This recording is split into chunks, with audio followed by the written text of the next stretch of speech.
Operation lotus, operation tiger, operation TMC चल ही रहा है और अब ऑपरेशन लाल टोपी ने हड़कंप मचा दिया है।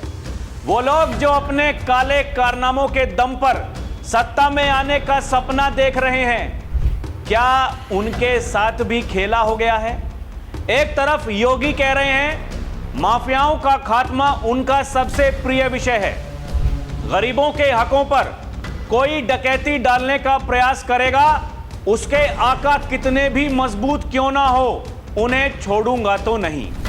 दूसरी तरफ अपराधियों को बचाने वाले लाल टोपी वाले परेशान हैं, खुलासे पे खुलासे हो रहे हैं। सवाल है कि क्या 27 के चुनाव से पहले ही अखिलेश भैया की पार्टी भी टूट जाएगी?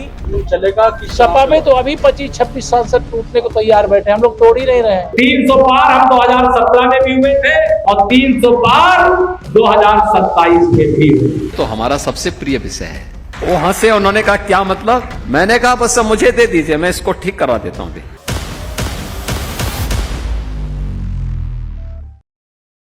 दर्शकों नमस्कार, डीएनपी इंडिया देख रहे हैं आप, साथ हूं मैं आपके राहुल चौधरी।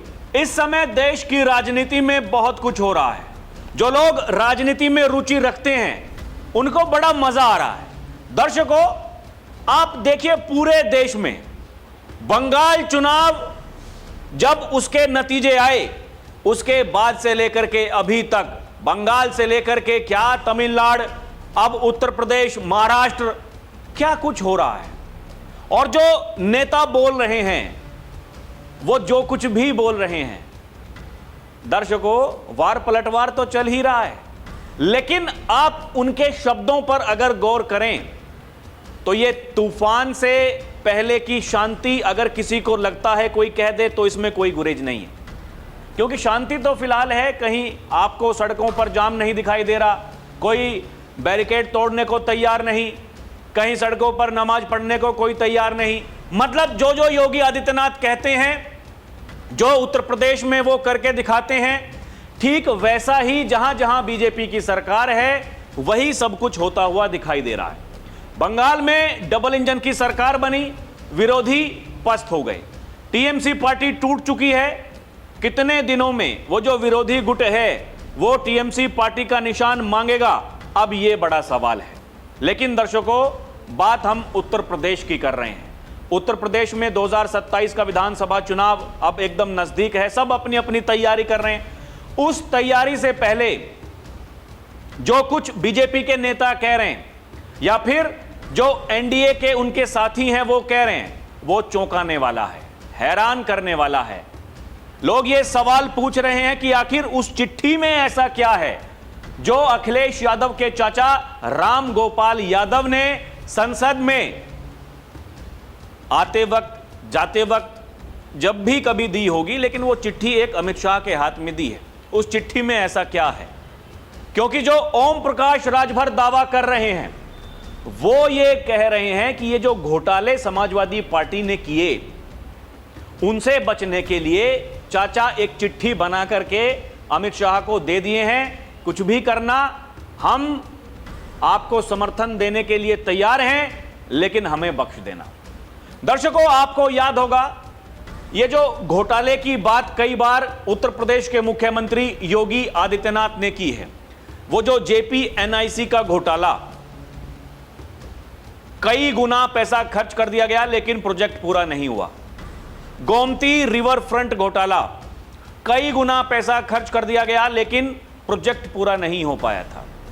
ये जो कलाकारी जो हो रही थी, उनके बारे में योगी आदित्यनाथ ने एक बार नहीं कई बार ये कहा है कि अगर समय से जांच हो जाए, ये जो महाभारत का रिश्ता है ये जेलों में सड़ते हुए दिखाई देंगे। उनके शब्दों पर आप गौर करिए, जो योगी आदित्यनाथ ने कहा था। योगी जो कह रहे हैं उत्तर प्रदेश के लिए, उन्होंने जो कुछ किया है, देखिए दर्शकों, ये हम कह सकते हैं कि योगी आदित्यनाथ की राजनीति करने का तरीका थोड़ा अलग है। वो ये तिकड़म वाली राजनीति नहीं करते हैं। और तो और जो एनडीए के सहयोगी हैं वो उनको साथ लेने के लिए भी तैयार नहीं थे, लेकिन दिल्ली वाले कुछ अलग तरीके से सोचते हैं। ये तो है भाई, अमित शाह हो या फिर जो उनकी टीम है, वो एक कलाकारी करने के लिए हमेशा तैयार रहती है। उनका काम करने का तरीका थोड़ा अलग है। योगी आदित्यनाथ का काम करने का तरीका थोड़ा अलग है। और ये तो बड़े बड़े सियासी जानकार इस बात को कई बार कह चुके हैं। वो ये कहते हैं कि चाचा तो कब से तैयार हैं बीजेपी में आने के लिए, अपने साथ में एक गुट बना करके, चाहे वो सांसद हो, विधायक हो, वो कह चुके हैं कि हम आ जाएंगे। लेकिन योगी आदित्यनाथ तैयार नहीं हुए। क्या योगी अब तैयार हो गए हैं? क्या उत्तर प्रदेश की राजनीति में एक बड़ा भूचाल आने वाला है? क्या 27 के चुनाव आने से पहले ही समाजवादी पार्टी कहीं की नहीं रहेगी? क्योंकि टीएमसी पार्टी के बारे में लोग बड़े बड़े दावे करते थे दर्शकों, लेकिन जो बंगाल में हुआ, जैसे ही टीएमसी पार्टी हारी, 1 महीने के भीतर उनके सांसद, उनके विधायक बागी हो गए। किसी ने नया गुट बना लिया तो कोई विधानसभा में नेता प्रतिपक्ष बन गया। अभी तो आप समय आने दीजिए, क्या कुछ वहां पर नहीं होता है, यह इंतजार रहेगा। उत्तर प्रदेश में केशव प्रसाद मौर्य कह रहे हैं, वो कह रहे हैं 25 से 26 सांसद हमारे संपर्क में हैं, कई बार कह चुके हैं हम आपके साथ में आना चाहते हैं, हमें ले लीजिए, लेकिन हम नहीं चाहते, हम उनको तोड़ना नहीं चाह रहे, 27 के बाद में अपने आप ही टूट जाएंगे। यह केशव प्रसाद मौर्य का दावा है। वो ये कह चुके हैं कि जो 2017 में जीत हमने दर्ज करी थी उत्तर प्रदेश में, ठीक वैसी ही जीत 2027 में होने वाली है। 300 से ज्यादा विधायक बीजेपी के जीत करके आएंगे। अगर ऐसा हुआ तो समाजवादी पार्टी का क्या होगा? अगर कोई सपा का गुंडा आकर के हमारी गर्दन दबावे, आपकी गर्दन दबावे, उससे पहले कमल का बटन दबा दो। इन गुंडे और अपराधियों की गर्दन तो अपने आप दब जाएगी। हम सबका साथ, सबका विकास करते हैं, और वो कुछ का साथ गुंडों, अपराधियों और परिवार का विकास करते। तो 2027 में 2017 से बड़ी विजय दिलाने का काम, 2017 से बड़ी विजय। 300 पार हम 2017 में भी हुए थे और 300 पार 2027 में भी। ये जो टूट की जो खबरें चल रही हैं और जिस तरीके से नेताओं के बयान आ रहे हैं, समाजवादी पार्टी के नेता तो वही कह रहे हैं कि देखिए जितने भी 37 के 37 जो सांसद हैं, 109 विधायक हैं, सब एकदम इकट्ठा हैं, कोई दिक्कत नहीं, कोई परेशानी नहीं, एकजुट हैं, मिलकर के चुनाव लड़ेंगे।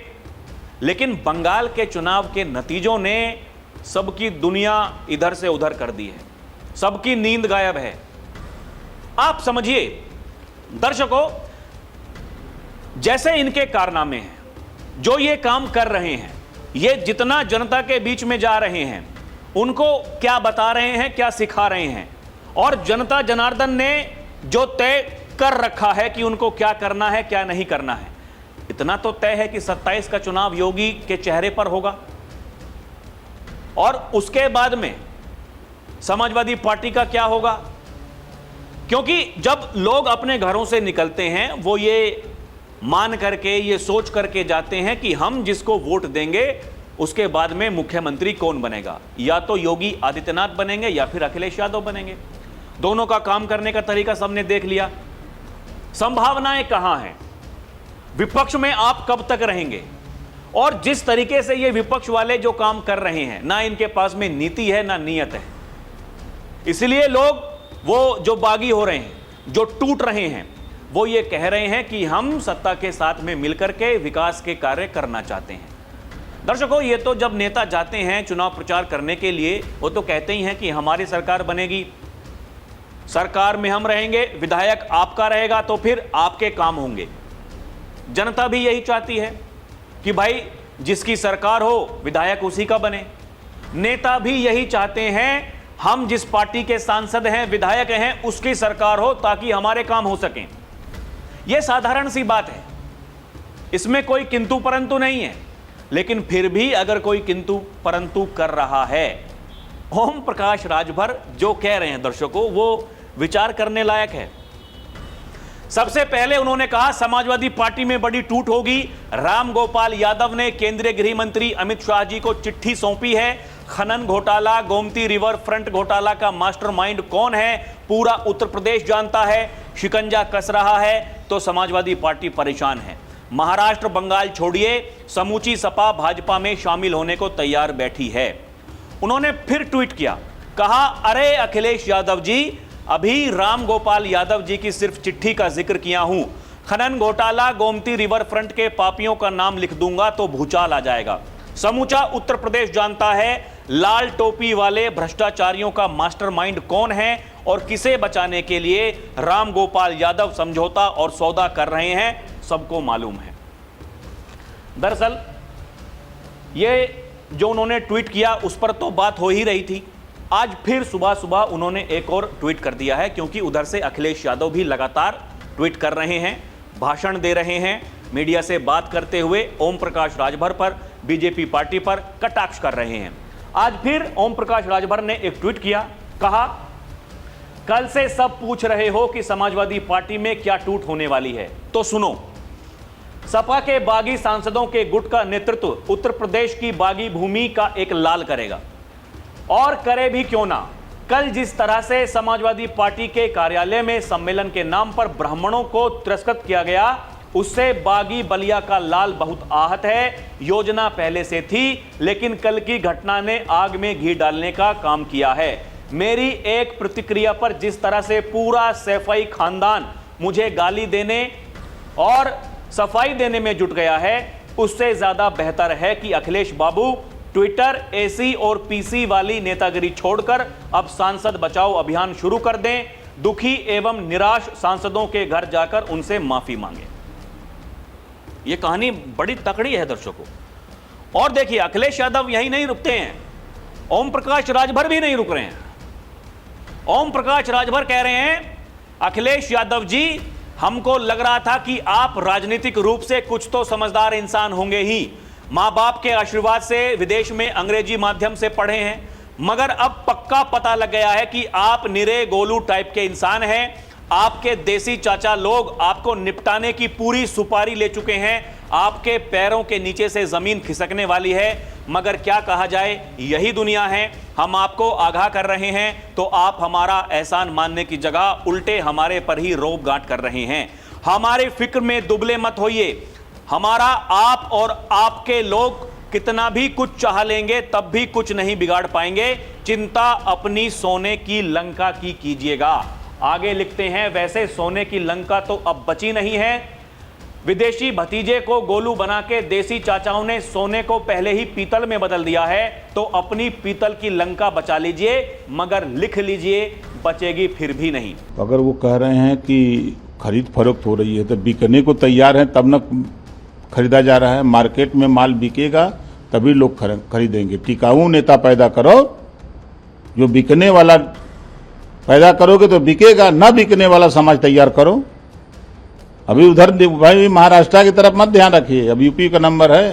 यूपी में क्या होगा, यहाँ भी जाएंगे भैया मेरे, आपने नहीं देखा राम गोपाल जी एक बढ़िया चिट्ठी माननीय अमित शाह जी को थमा दिए हैं और कह दिए हैं उनसे धीरे से कि इतना लोगों का नाम है ये लोग के बुला के अपने पास ले लीजिए, हम लोगों का जान बचाए रखिए।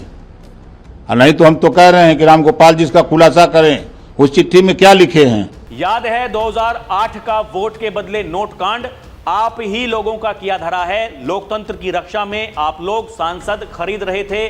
बहुत कहानियां हैं आप लोगों के काले कारनामों की, एक एक करके उजागर करता रहूंगा, घबराइए मत। ओम प्रकाश राजभर कह रहे हैं दर्शकों, क्योंकि अखिलेश यादव ने जो ट्वीट किया था वो इनको टारगेट करते हुए बोले थे। भविष्यवाणी करने वाले अपनी पार्टी की भविष्यवाणी करें कि उन्हें भाजपा 75 सीट दे रही है, 50 या फिर सिर्फ आश्वासन। इन्होंने भाजपा के गठबंधन से 30 सीटें मिलने की अफवाह फैलाकर जो पैसा एडवांस लिया है वो लोग इन्हें ढूंढ रहे हैं। अखिलेश यादव ये आरोप लगा रहे हैं कि ओम प्रकाश राजभर वो पहले से ही ये तय कर चुके हैं, अपने लोगों को बता चुके हैं कि हम इतनी सीटों पर चुनाव लड़ेंगे, हमें इतनी सीटें मिलने वाली हैं। और ये कुछ मीडिया रिपोर्ट्स में चल भी रहा है दर्शकों, ये ऐसे आरोप लग रहे हैं कि अखिलेश यादव जो कुछ कह रहे हैं कि ओम प्रकाश राजभर ने या फिर जो एनडीए के सहयोगी दल हैं वो पहले से ही जो विधायक का चुनाव लड़ने वाले हैं पैसे लेकर के उनसे टिकट उनको देना चाहते हैं। ये सब कुछ चल रहा है, वार पलटवार चल रहा है। लेकिन यहां पार्टी टूटने की बात चल रही है दर्शकों। पार्टी टूट गई तो फिर क्या होगा क्या नहीं होगा अखिलेश यादव का, उनकी टीम का, उनके जो कार्यकर्ता हैं, काडर हैं, जो दिन रात अखिलेश भैया को केवल मुख्यमंत्री के रूप में देखना चाहते हैं, संकट है। ओम प्रकाश राजभर यहीं नहीं रुकते हैं। ओम प्रकाश राजभर कह रहे हैं कि आपकी लंका में आग लगने वाली है, आप दूसरों की चिंता में लगे हैं। गजब आदमी है महाराज आप पुराने मित्र हैं, इसलिए पहले ही बता दिया, बचा सकते हैं तो बचा लीजिए अपनी पार्टी को, बुला लीजिए सांसदों और विधायकों की बैठक, सबके हाथ में गीता कुरान देकर शपथ करवा लीजिए, सब सच उगल देंगे। बुलाइए ना अपने सांसदों को और उगलवाइए सच। विभीषण आपके साथ ही हैं, लंका में आग लगवा कर रहेंगे। रही बात हमारे पैसे लेने की, तो आइए ना हमारे घर, 2-4 किलो आलू प्याज बोरी भर के गेहूं मिलेगा। कौन पैसा लेकर नेता बनता है, गुंडा बनता है, और कौन दबे कुचलों को नेता बनाता है, ये आप भी बेहतर जानते हैं, जनता भी अखिलेश भैया बेहतर जानती है। आप बस यही जवाब दे दीजिए कि आपने हमसे गठबंधन क्यों तोड़ा था, यही ना कि मैंने आपसे कहा कि जरा एसी से निकलकर जमीन पर आइए। आगे क्या कह रहे हैं, थोड़ी मेहनत कर लीजिए। आप तो एसी से निकलने को तैयार नहीं हैं, तोड़ लिया समझौता, हमें सम्मान मिला तो हम पिछड़े, शोषित और वंचितों की आवाज उठाने बीजेपी के साथ आए और बस उसी काम में लगे हैं। यहां एसी पीसी वाले कोई नहीं है, सब जनता के लिए, जनता के साथ में रहते हैं। देख लीजिएगा, इस गर्मी में आप बंद कमरे में एसी की ठंडी हवा खाते रहे और बाहर राजनीतिक शॉर्ट सर्किट से आपकी लंका जलकर खाक हो जाएगी। उन्होंने सब कुछ कह दिया। उन्होंने कहा कि अखिलेश यादव जी, पहले तो आप यह बताइए कि आपने हमसे गठबंधन क्यों तोड़ा, वो समझौता क्यों तोड़ा? क्योंकि हमने आपसे कह दिया था कि अखिलेश भैया ऐसे राजनीति नहीं होगी, एसी में से बाहर निकलिए, जो बाहर लू चल रही हैं थोड़ा सा वो चेहरों पर उनका प्रभाव आने दीजिए, गर्मी से डरिए मत, जो पसीना आ रहा है उससे डरिए मत, डरेंगे तो फिर यही हाल होगा। दर्शकों देखिए, ये तो कहा जाता है कि जो नेता हैं भाई, वो चुनाव से पहले समाजवादी पार्टी के पास में चले गए थे 2022 के विधानसभा चुनाव में। इन सभी नेताओं को, जैसे कि ओम प्रकाश राजभर हैं, राष्ट्रीय लोकदल के मुखिया जयंत चौधरी हैं, उनको ये लग रहा था कि 2022 में समाजवादी पार्टी की सरकार बन जाएगी। कई बड़े बड़े पुलिस अधिकारी वो तो गुलदस्ता लेकर के अखिलेश यादव से मिलने के लिए पहुंच गए थे। वो ये कह रहे थे कि भैया आपकी सरकार आ रही है। ऐसे बहुत सारे बुद्धिजीवी हैं जो एकदम आश्वस्त थे, इस बात को कह रहे थे अखिलेश भैया को कोई नहीं रोक सकता, क्योंकि उत्तर प्रदेश की राजनीति में यही होता था, 5 साल के लिए कोई, 5 साल के लिए कोई, 5 साल किसी की सरकार चली नहीं चली, लेकिन ये डबल इंजन की सरकार है जिसके मुखिया हैं योगी आदित्यनाथ। पिछले 9.5 वर्षों से लगातार काम कर रहे हैं, डंके की चोट पर कर रहे हैं। इन सब लोगों को पता है, अगर अखिलेश भैया के साथ में चले गए तो दुर्गति तय है। आज मंत्री हैं, ओम प्रकाश राजभर खुद मंत्री हैं, जयंत चौधरी केंद्र सरकार में मंत्री हैं, जयंत चौधरी के नेता अनिल कुमार वो योगी सरकार में मंत्री हैं। सबको कुछ ना कुछ मिला हुआ है, जितनी जिसके उम्मीदें थीं उसके हिसाब से सबको दिया है। लेकिन अखिलेश यादव के पास में किसी को देने के लिए क्या है? केवल मुगालते में रहना, यह सपने देखते रहना कि जैसे 2024 में जीत गए थे, लोगों को मूर्ख बना करके आरक्षण नहीं बचेगा, संविधान नहीं बचेगा, खटाखट खटाखट खटाखट खटाखट 8,500 रुपए 8,000 रुपए सबके खाते में आएंगे। जनता को लगा हां भाई कोई क्रांति आएगी, देते हैं वोट। और किसने वोट दिया? यही जिनको मूर्ख बनाया गया, अति पिछड़े दलित लोग डर गए थे कि बीजेपी 400 पार करेगी तो पता नहीं क्या कर देगी। अरे बीजेपी की फिर भी सरकार बन गई, जो काम बीजेपी को करना है वो फिर भी कर रहे हैं, डंके की चोट पर कर रहे हैं। जो बिल उनको पास कराने हैं वो करा करके रहेंगे।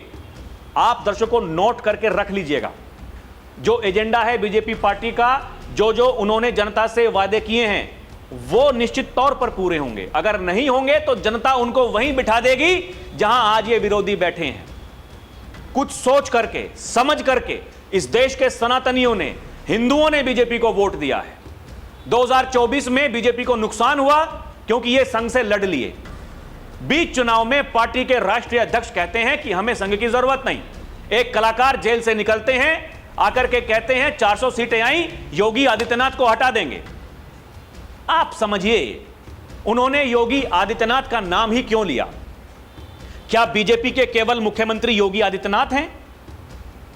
क्या उनके साथ में जो सरकारें चल रही हैं, चाहे वो एनडीए की हो, बीजेपी की हो, क्या योगी आदित्यनाथ जितने भी सूबे हैं सबके मुखिया हैं?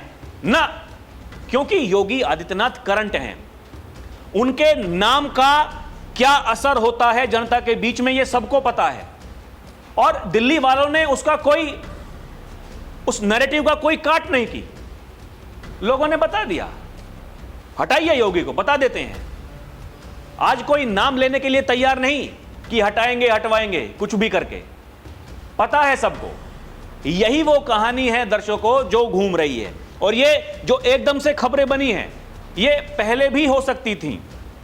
योगी आदित्यनाथ नहीं चाह रहे थे, लेकिन देश हित में कुछ काम ऐसे होते हैं जहां आपको समझौता करना पड़ता है। आपको याद होगा 2022 के विधानसभा चुनाव के बाद में योगी आदित्यनाथ का स्टेटमेंट था, उन्होंने कह दिया था जो चुनाव हारा है कोई मंत्री नहीं बनेगा। लेकिन दिल्ली वालों ने कहा कि नहीं भाई, बनाना पड़ेगा। उन्होंने कहा ठीक है बनाइए, लेकिन जो उप बने, उनके पास में कौन से मंत्रालय हैं, कितने महत्वपूर्ण मंत्रालय उनको मिले हैं?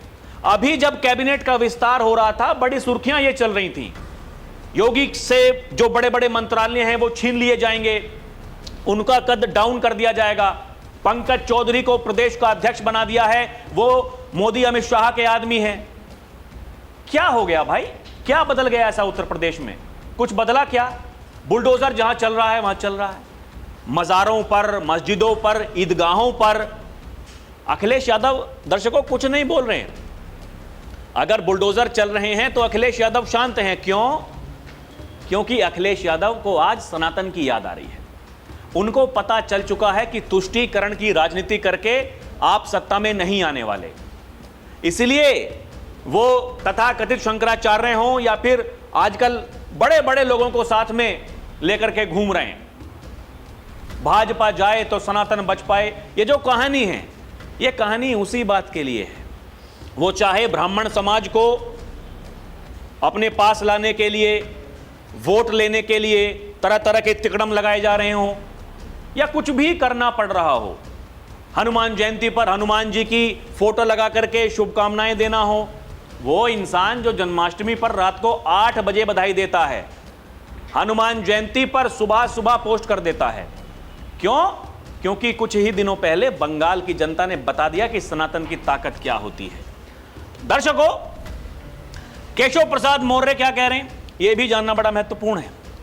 ओपी राजभर के बाद केशव प्रसाद मौर्य ने भी सपा में टूट के लिए संकेत दिए। उत्तर प्रदेश के उप मुख्यमंत्री केशव प्रसाद मौर्य ने कानपुर दौरे के दौरान समाजवादी पार्टी पर अब तक का सबसे बड़ा राजनीतिक हमला बोला है। सपा में बड़ी टूट का दावा करते हुए उन्होंने कहा, बीजेपी किसी को जबरन तोड़ना नहीं चाहती, बल्कि सपा के जनप्रतिनिधि खुद अपने भविष्य का फैसला कर रहे हैं। सुनिए क्या कह रहे हैं केशव प्रसाद मौर्य। चलेगा कि सपा में तो अभी 25-26 सांसद टूटने को तैयार बैठे, हम लोग तोड़ ही नहीं रहे हैं। हम लोग तो 27 में जानते हुए अपने आप ही टूट के चले जाएंगे। समाजवादी पार्टी का संचालन श्री अखिलेश यादव के गलियारे में नहीं चलेगा। 25 से 26 सांसद टूटने को तैयार बैठे हैं, हम लोग तोड़ ही नहीं रहे हैं। ये जो दुर्गति है, ये दुर्गति दिखाती है कि आपके कारनामे क्या हैं। राम भक्तों पर गोलियां चलवाते हैं, कार सेवकों पर, उनको लहूलुहान करते हैं, उसके बाद में कहते हैं जरूरत पड़ी तो फिर चलाएंगे। आज इनको राम मंदिर की याद आ रही है। दर्शकों देखिए, राम मंदिर मामले में एकदम स्पष्ट है, वो जो भी कलाकार हैं, जितने भी अपराधी हैं, बचने नहीं चाहिए। उनकी ऐसी दुर्गति होनी चाहिए कि उनकी आने वाली पीढ़ियां याद करें। योगी आदित्यनाथ जांच करवा रहे हैं, दूध का दूध पानी का पानी हो जाएगा दर्शकों। और हम फिर कह रहे हैं, भगवान के नाम पर अगर कोई इस तरीके से खेल करने की कोशिश कर रहा है तो वो चाहे ट्रस्ट के लोग हों, उनके आका हों, कोई भी हो। दर्शकों, कभी कभी तो ऐसी कहानियां सामने आती हैं। ये देखिए ना, ये जो ट्रस्ट के लोग हैं, ये किसका बनाया हुआ ट्रस्ट है? केंद्र वालों का। योगी आदित्यनाथ करें तो क्या करें, सिस्टम ये विषांतर हो रहा है दर्शकों। लेकिन थोड़ा बात करनी जरूरी है। एसआईटी अपनी जांच कर रही है, मामले कौन कौन कलाकार हैं खुल करके सामने आ रहे हैं, खुलासे पे खुलासे हो रहे हैं। कोई भी अपराधी होगा बचेगा तो नहीं। जो योगी आदित्यनाथ का काम करने का तरीका है उसको देख करके यही लगता है, बचना बिल्कुल भी नहीं चाहिए, बिल्कुल भी बचना नहीं चाहिए। एक समाज को एक आईना दिखाना चाहिए, एक नजीर बननी चाहिए, ऐसे भी कार्रवाई होती है। लेकिन दर्शकों, ये समाजवादी पार्टी वाले ये भगवान परशुराम की जय, भगवान परशुराम की जय वहां अपने कार्यालय में बुला करके जो ब्राह्मण समाज के नेता हैं ये जय बुलवाते हैं, और ये माता प्रसाद पांडे को ये नेता विपक्ष बना करके ये सोच रहे हैं कि ब्राह्मण समाज इनको वोट दे देगा। वही तो लोग कह रहे हैं, किस मुंह से ये ब्राह्मणों से वोट की उम्मीद करते हैं। सपा एमएलए ने कहा कि ब्राह्मण चोर होते हैं, अखिलेश भैया चुप रहे। एक लोटन राम ब्राह्मणों को कोई सुअर बोला, ये चुप रहे। भाटी, राजकुमार भाटी ब्राह्मणों को वैश्य से गिरा हुआ बोलते हैं, ये चुप रहते हैं। अखिलेश ने कई बार कैमरे के सामने ब्राह्मणों को अपमानित किया है, इनके नेता इनके आकर तब भी चुप थे। आज ये कहते हैं कि ब्राह्मण इनके कहने पर इनको वोट दे देगा। उनको नहीं पता है कि ये लोग क्या करते हैं, क्या इनकी राजनीति है। दर्शकों, ये देखिए ना, इनके कारनामे तो देखिए। अहिर रेजिमेंट हक हमारा, उसकी मांग करते करते ये लोग ब्राह्मणों को गाली दे रहे हैं, मां बहन की गाली दे रहे हैं। आप समझ रहे हैं, लोग इनके बारे में यही लिख रहे हैं। इटावा यूपी, उत्तर प्रदेश में चुनाव पास आते ही अहिर रेजिमेंट एक्टिव हो गई है और समाज की मां बहन एक कर रही है। सोचिए, इनकी सरकार बन गई तो क्या होगा। यही कह रहे हैं लोग। उत्तर प्रदेश के इटावा में समाजवादी पार्टी ने अहिर रेजिमेंट की मांग के लिए रैली निकाली। रैली में समाजवादी पार्टी के लोग मां बहन की गाली दे रहे हैं पंडितों को। सोचिए, समाजवादी पार्टी ब्राह्मणों से किस कदर नफरत करती है, और दूसरी तरफ वहां पार्टी कार्यालय में बुला करके ये सोच रहे हैं कि हमें कोई नहीं देख रहा, किसी को कुछ पता ही नहीं है। ऐसा नहीं होता है। एक तरफ विकास अनवरत आगे बढ़ रहा है। योगी आदित्यनाथ के नेतृत्व में उत्तर प्रदेश में जो सरकार चल रही है, दुनिया मान रही है भाई, योगी आदित्यनाथ एक ईमानदार नेता हैं, सच्ची निष्ठा के साथ में काम कर रहे हैं। और वो जो सनातन के बारे में बात करते हैं, जितने भी सनातनी हैं, आपने उदाहरण अभी देखा होगा, वो लोग जो योगी को बदनाम करने के लिए तथा कथित शंकराचार्य माघ मेले में जाकर के रूठ करके बैठ गए, अरे देखिए हमारे बटुक उनको पीट दिया।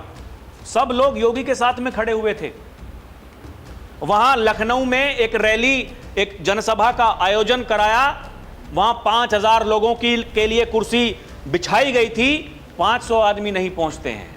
यह है हकीकत, यह समाज की हकीकत है। सबको पता है कौन सही कौन गलत, कौन क्या कह रहा है, कौन क्या कर सकता है। योगी आदित्यनाथ ने मुख्यमंत्री बनने से काफी पहले कह दिया था, आप चिंता मत करिए, कोई मौलाना क्या कह रहा है, कोई हैदराबाद से, कोई बिहार से, कोई यूपी से, उनसे डरने की जरूरत नहीं। आने वाला समय सनातन का समय है, सबको दिख रहा है।